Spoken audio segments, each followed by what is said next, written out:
නීතිය කිව්වම අපිට මතක් වෙන්නේ හරිම බැරාරුම් දෙයක්. හැබැයි ඔබ දන්නවද ලෝකේ සමහර රටවල අප හීනකින්වත් නොහිතන විදිහේ අමුතුම නීති තියෙනවා කියලා? සමහර ඒවා ඇහුවම ඔබට hina යාවි. තමත් සමහර ඒවා ගැන පුදුම හිතේවි. අද අපි Next Voice YouTube නාලිකාවෙන් අරගෙන එන්නේ ලෝකේ විවිධ රටවල තියෙන විශ්වාස කරන්නත් අමාරු අමුතුම නීති 5ක් ගැනයි.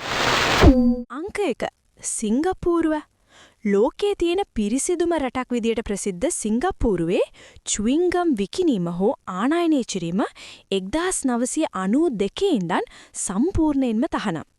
ඔබ එරටට යද්දි චුවින්ගම් අරගෙන ගියොත් ඔබට විශාල දඩයක් ගෙවන්න සිද්ධ වෙනවා. මේ නීතිය දැම්මේ පොදු ස්ථානවල සහ දුම්රිය පද්ධතිවල පිරිසිදුකම රැකගන්නයි. හැබැයි ඖෂධීය අවශ්‍යතාවයකට වෛද්‍ය නිර්දේශ මත විතරක් චුවින්ගම් පාවිච්චි කරන්න දැන් අවසර තියෙනවා. දෙවනි නීතිය තියෙන්නේ ලස්සන ස්විට්සර්ලන්තයේ. ඊරට සමහර මහල් නිවාසවල රාත්‍රී 10න් පස්සේ වැසිකිලි ෆ්ලෂ් කිරීම තහනම් කරලා තියෙනවා. ඔබ පුදුම වේවි ඇයි මෙහෙම නීතියක් තියෙන්නේ කියලා. ඔවුන් මෙය සලකන්නේ ශබ්ද දූෂණයක් විදිහටයි. තමන්ගේ අසල් වැසියාගේ නිදහස් නින්දට බාධා නොකිරීම ඔවුන්ගේ සංස්කෘතියේ වැදගත් අංගයක්. ඒ නිසා රාත්‍රී 10න් පස්සේ ශබ්ද නගන එක එරට නීතියට අනුව වරදක් වෙන්න පුළුවන්. වෙනි නීතිය ඉතාලියේ වැනිසියෙන්. වැනිසියේ සුප්‍රසිද්ධ ශාන්තමාක් චතුරස්‍රයේ ඉන්න පරවියන්ට කැම දීම නීතියෙන් තහනම්. මේට හේතුව පරවියන්ගේ වහනේ නිසා නගරයේ තියෙන වටිනා ඓතිහාසික පිළිම සහ ගොඩනැගිලි විනාශ වීමයි. ඔබ මේ නීතිය කඩකලොත් යුරෝ 700ක් දක්වා විශාල දඩයකට යටත් වෙන්න සිද්ධ වෙනවා. ඉතින් වැනිසියට ගියොත් පරවියන්ට කැම දෙන්න කලින් දෙපාරක් හිතන්න. අංක 4 තායිලන්තය. තායිලන්තයේදී ඔබට අත්වරදීමකින්වත් මුදල් නෝට්ටුවක් හෝ කාසියක් පෑගුණොත් ඒක හිරේ යන්න පුළුවන් තරම් බරපතල වරදක්.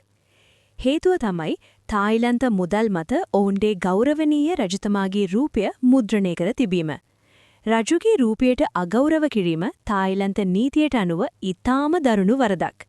ඒ නිසා එරටදී සල්ලි වැටුනොත් ඒවා පෑගෙන නොදී පරිස්සම් කරගන්න එක ඔබේ වගකීමක්. අන්තිම නීතිය බටහිර ඕස්ට්‍රේලියාවෙන්. එහි 1946 දී පනවපු නීතියකට අනුව සාමාන්‍ය පුද්ගලයෙකුට අල කිලෝග්‍රෑම් 50කට වඩා ළඟ තබා ගැනීම තහනම්. ඒ කාලේ අල වෙළඳ පොලේ මිල පාලනය කරන්න සහ තොග රැස් කරන එක නවත්වන්නයි මේ නීතිය දැම්මේ. අදටත් මේ නීතිය පොතේ තියෙන අමුතු මෙටක් විදිහට ලෝකයේ ප්‍රසිද්ධයි. මේ අමුතු නීති අතරින් ඔබව වඩාත්ම පුදුම කළේ මොන නීතියද? පාලින් කමෙන්ට් කරන්න.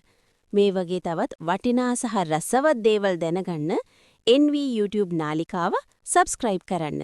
අපි නැවතත් මේ වගේ වීඩියෝවකින් හමු වෙමු. නරඹපු ඔබට ස්තුතියි.